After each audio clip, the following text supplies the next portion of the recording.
জেলা প্রশাসক স্যার আমার কাছে এসেছেন। উনি অতি ব্যস্ত মানুষ, তার মধ্য থেকে অল্প সময় বের করে যে আমাদের মধ্যে এসেছেন। আমি বলবো এতটুকুই আমাদের বুঝে নিতে হবে আমাদের যে নির্দেশনাগুলো উনি দিয়েছেন কতটুকু গুরুত্ব সহকারে আমাদেরকে কাজগুলো সম্পাদন করতে হবে। তো সেই ক্ষেত্রে আমাদের কাজগুলো যখন করতে যাব আমরা হয়তো শাখাবাড়ি আমরা বসবো, কথা বলবো। এই মুহূর্তে আমি আর বেশি কিছু বলছি না, শুধু এতটুকুই বলবো গতকাল জলবদ্ধতা নিয়ে ডিসি স্যারের কনফারেন্স রুমে স্যারের নেতৃত্বে মিটিং হয়েছিল। অনেকগুলো সিদ্ধান্ত ওখানে দেওয়া হয়েছিল এবং জেলার উত্তরতন যারা আছেন কর্মকর্তা থেকে শুরু করে যারা স্থানীয় প্রতিনিধি সম্মানিত ব্যক্তিবর্গ উপস্থিত ছিলেন, অনেকেই ভালো বলেছেন, অনেকে পরামর্শ দিয়েছেন, নির্দেশনা দিয়েছেন। আমাদেরকে এগুলো সোজা দৃষ্টিতে কাজগুলো করতে হবে। বিশেষ করে ট্রাফিক কন্ট্রোলের জন্য 34 জন ভলান্টিয়ার, এটা আমরা পৌরসভা থেকে যা সহযোগিতা থাকে আমরা সেটা করব। আমরা এই ব্যাপারে প্রয়োজনীয় সহযোগিতা করব এবং একই সাথে স্যার পরিষ্কার পরিচ্ছন্নতার ব্যাপারে আমি আমার মূল বক্তব্যে যাওয়ার আগে একটু শুধু জানতে চাই কয়েকটা বিষয়। এখানে 7 নম্বর ওয়ার্ডের দায়িত্বে কে আছেন কিনা আপনার? আচ্ছা, আপনার অধীনে পরিচ্ছন্নতা কর্মী কতজন কাজ করে?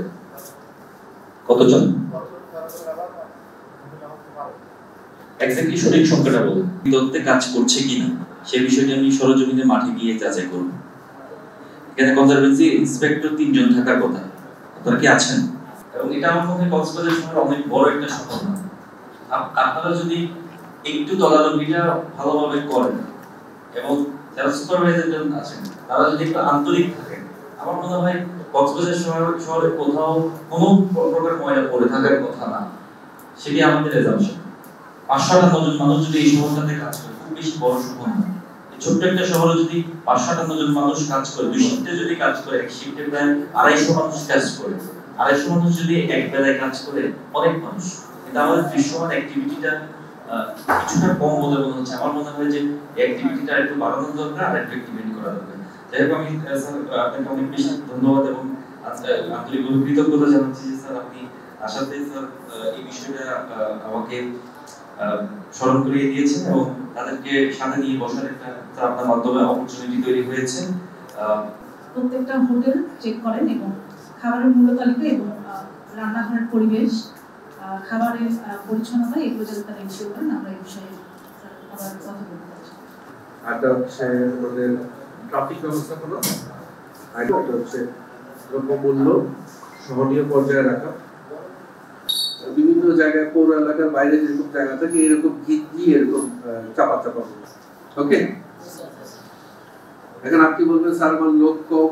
পৌরসভা সহযোগিতা চেয়েছিলাম যে পৌরসভা যে আমাকে 20 জন যদি পৌর ট্রাফিক কমিউনিটি পুলিশ দেওয়া যায়, সেই পৌরসভা এই সহযোগিতা নিয়ে আমি যে শহরে যে 5টি গুরুত্বপূর্ণ পয়েন্ট যেটা দিয়ে শহরে নাম্বারবিহীন গাড়ি ব্যাটারি চালিত গাড়িগুলো প্রবেশ করে, সেখানে আমরা চেকপোস্ট বসিয়ে এই গাড়িগুলো যেন শহরে প্রবেশ করতে না পারে সেই ব্যবস্থা নিব। পৌরসভা এখানে আন্তরিক সদস্য পেয়েছি যে পৌরসভা কমিটমেন্ট দিয়েছে যে আমাকে 20 জন সকালে শিফট, এর আগে আমরা মিটিং করছিলাম, আমাকে সকালে 20 জন এবং বিকেলে 20 জন, এরকম 40 জন পৌর ট্রাফিক কমিউনিটি পুলিশ দেওয়ার কথা স্যার রমজান মাসে পৌরসভার প্রশাসন মহোদয় আমাকে কমিটমেন্ট দিয়েছেন। স্যার এখানে একটা বিষয় যে যেহেতু নাম্বারবিহীন অনেক গাড়িগুলো ঢুকে, এগুলো যে 5টি পয়েন্টে স্যার আমাদের এখানে 5টি গুরুত্বপূর্ণ পয়েন্ট হচ্ছে লিঙ্ক রোড থেকে কিছু গাড়ি এখানে আসে যেগুলো বাস টার্মিনাল হয়ে কলাতলি ডলফিন মোড়ে ওদিক থেকে কিছু আসে, সমিতিপাড়া থেকে অনেক গাড়ি এখানে আসে, এরপরে স্যার পাকখালী নতুন ব্রিজ আর পুরস্কুল ব্রিজ, এই 5টি পয়েন্ট মূলত শহরে প্রবেশ করে। এখানে আমরা 5টি পয়েন্টে 4 জন পুরো ট্রাফিক কমিউনিটি পুলিশ এবং আমরা একবার দুজন আমাদের যে সমর্থ আছে আমরা পুলিশ দিয়ে আমরা চেকপোস্ট করে গাড়িগুলো যেন ঢুকতে না পারে সেই ব্যবস্থা নিব। এবং শহরের মধ্যে যে নাম্বারবিহীন গাড়িগুলো অবৈধ বিষয়গুলো এখানে ব্যাটারি চালিত গাড়িগুলো থাকবে সেগুলোর ভিত্তিতে আমরা আইনগত ব্যবস্থা নিব। তখন স্যার এই শহরে যে বাজারঘাটা এলাকায় যানজট মুক্ত স্মুথ ট্রাফিকটা আমরা দিতে পারবো। আরেকটা বিষয় স্যার এখানে আমাদের আশঙ্কার বিষয় যে যেগুলো নাম্বারবিহীন গাড়ি এবং ইস্যু এখানে অসংখ্য চলে, টুরিস্ট সিজনে এগুলো প্রায় বিকেল বেলা 5 থেকে 700-800 গাড়ি মেরিন ঢুকে যায় এবং সব হোটেল জোন এলাকায় গাড়ি এনগেজ থাকে না। রমজান নাই, টুরিস্ট সিজন আছে, যেহেতু টুরিস্ট নাই এগুলো লোকাল ভাড়ার জন্য এগুলো হাজারঘাট এলাকায়, গোলাবাবু পেট্রোল পাম্প এলাকায় যেখানে অটোগুলো যাবে, যার কারণে স্যার অসহনীয় যানজট সৃষ্টি হবে। এটা স্যার আমি গত 2 বছরের অভিজ্ঞতার আলোকে বলছি, এই বছর এটা সহনীয় পর্যায়ে ছাড়িয়ে যাবে। এই জন্য আমাদের এখানে পৌরসভার সহযোগিতা দরকার। পৌর ট্রাফিক কমিউনিটি পুলিশ দিলে আমরা এই চেকপোস্ট বসিয়ে অবৈধ গাড়িগুলো আমরা এখানে প্রতিহত করতে পারবো। তো স্থানীয় যারা লোকজন সবাই বসছে, পৌরসভার chief engineer, city corporation chief engineer সাহেবও বসছে। ইঞ্জিনিয়ার সাহেবের দিকে তাকে বললাম যে চিফ ইঞ্জিনিয়ার সাহেব আপনি বলেন, আপনার দিকে তো অনেক প্রত্যাশা জনগণের। আমাদের মোবাইল কোর্ট প্রতি সময় থাকবে, প্রতি বাজারে নিয়মিত মোবাইল কোর্ট গুলো হবে। আমাদের যেটা শুরু হয়েছে সকল উপজেলা, আজকে আমাদের মোবাইল কোর্ট চলছে। একটি বিষয় খুব গুরুত্বপূর্ণ, সেটা হচ্ছে আমরা শহরে কয়েকটা জিনিস কাজ করছি। সেটা হচ্ছে হয়তো এটা সরাসরি আপনার সাথে সম্পৃক্ত নয়, কিন্তু পৌরসভার কিছুটা সহায়তা প্রয়োজন হবে। ওএমএস, টিসিবি এবং খাদ্য বন্টন কর্মসূচির আওতায় আমাদের রমজান মাসে সরকার বিপুল পরিমাণ খাদ্যশস্য অসচ্ছল জনমানুষ যারা আছে, পরিবার আছে, তাদের জন্য সরকার এগুলো দিচ্ছে। এগুলো আপনার আমার ট্যাক্সের পয়সায়, সরকারের হার্ড আর্ন মানি, ঠিক আছে, এইটা যাতে আসলে সঠিক লোকটার কাছে পৌঁছে আমরা সেই ব্যবস্থাটি করব, ঠিক আছে। আমরা শুধু ডিলারকে বরাদ্দটা দিয়ে আমরা চুপ করে বসে থাকবো, উনি কাকে বেচবে ওটা হলো তাই, এইটা আমরা এটা হবে না, ঠিক আছে।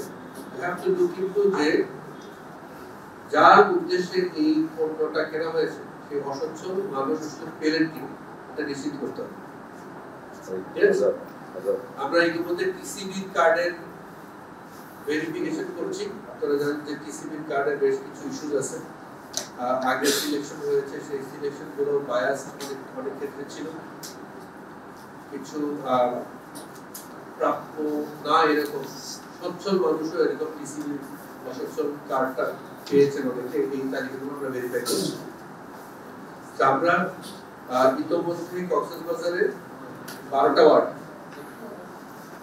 ওয়ার্ডে আমাদের 12 জন ওএমএস ডিলার আছে, কিন্তু আমাদের 10টা ওয়ার্ডে আমাদের ওএমএস সেল পয়েন্ট ছিল, সেন্টার ছিল, 2টা ওয়ার্ডে ছিল না। আমি আমাদের মাননীয় খাদ্য উপদেষ্টা স্যারের প্রতি বিশেষ কৃতজ্ঞতা জানাচ্ছি। স্যার আমাদেরকে এই অতিরিক্ত 2টা কেন্দ্রের বরাদ্দ দিয়েছেন এবং তার বাইরে স্যার আমাদের আরেকটা সুযোগ দিয়েছে, সেটা হচ্ছে আগে প্রতিদিন একজন ডিলার 1 টন খাবার তুলতে পারতেন, মানে 12 জন ডিলার 12 টন খাবার তুলতে পারতেন। এখন স্যার এটাকে বাড়িয়ে 2 জন করে দিয়েছেন, এখন আমরা 12 জন ডিলার 24 টন খাদ্য তুলতে পারি। সেইটা আমাদের জন্য অনেক বড় প্রাপ্তি। আমরা আশা করি আমাদের যারা অসচ্ছল খেটে খাওয়া মানুষ যারা আছেন, ভাই বোনেরা, তাদের জন্য একটা সুবিধা হবে। এবার আরেকটা যদি যুক্ত হতে যাচ্ছে, সেটা হলো আমরা যেটা জেনেছি, আপনারা তো আর 2-3 দিন পর থেকে দেখবেন শহর এলাকায় আমরা 15টা পয়েন্ট করে এক্সট্রা 15টা পয়েন্ট করে আমরা ওপেন ট্রাক সেল করব, ঠিক আছে। টিসিবি ওপেন ট্রাক সেল হবে। আগে তো টিসিবি ডিলারের কাছ থেকে যে কিনতে হতো, এখন টিসিবি এর আসলে ওপেন মার্কেট সেল হবে, ওপেন ট্রাক সেল। তো আমরা শহরে পৌরসভার ভিতরে 15টা সেন্টার করব। সেটা আমাদের পৌর প্রশাসক মহোদয়, এই আমাদের অতিরিক্ত জেলা প্রশাসক সার্বিক মহোদয়, আপনারা দুজনকে বসে এই পয়েন্টগুলো সিলেক্ট করবেন এবং আমরা সেটা ফাইনালাইজ করব। এবং সেখানে আমরা 5 জন ডিলারকে আমরা প্রতিদিন অ্যালাউ করব যে প্রতি 5টা পয়েন্টে তারা বিক্রি করবে। বাই রোটেশন 5-5-5 করে ঘুরে ঘুরে আসবে। খাদ্য বন্টন সহায়তা কর্মসূচি, যেটা খাদ্য বন্টন কর্মসূচি, এখানে 1 কেজি চাল 15 টাকা দরে বিক্রি হবে। এটা আরো অনেক বেশি জনগণের জন্য সুবিধাজনক। আমরা সেটারও ডিলার নিয়ে কার্যক্রম চলছে এবং দ্রুতই আমরা হয়তো কাজ শুরু করবো। হয়তো 1 দিনের মধ্যে আপনারা দেখতে পাবেন মাঠে তারা চলে আসবে।